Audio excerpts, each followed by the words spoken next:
അതെ, ഞാൻ കൂട്ടി വെച്ച പൈസ കൊണ്ട് സ്വർണ്ണം എടുത്താലോ? വാങ്ങിച്ചോ. പക്ഷെ എന്റെ പൈസ വെച്ചിട്ട് ഇപ്പൊ സ്വർണം കിട്ടോ? എന്നാ വാങ്ങണ്ട. പക്ഷെ നമ്മൾ ഇപ്പൊ സ്വർണം വാങ്ങി പിന്നെ അത് എപ്പോ കൊടുത്താലും നമുക്ക് അതിന്റെ ഇരട്ടി ലാഭം കിട്ടും. എന്നാ വാങ്ങിച്ചോ. പക്ഷെ സ്വർണത്തിന് നല്ലൊരു പണിക്കൂലി കൊടുക്കേണ്ടി വരും.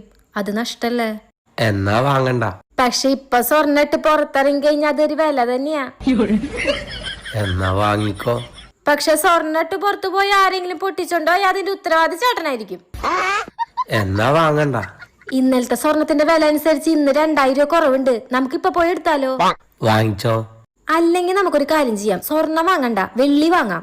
എന്നാ വാങ്ങണ്ട. അതെന്താ വെച്ചാ പിന്നെ നോക്കാം. നമുക്കിന്ന് പരിപ്പ് കറി ഉണ്ടാക്കിയാലോ? വാങ്ങിച്ചോ. മനുഷ്യ, നിങ്ങക്ക് ഞാൻ ചോദിക്കുന്നത് കേക്കണില്ലേ?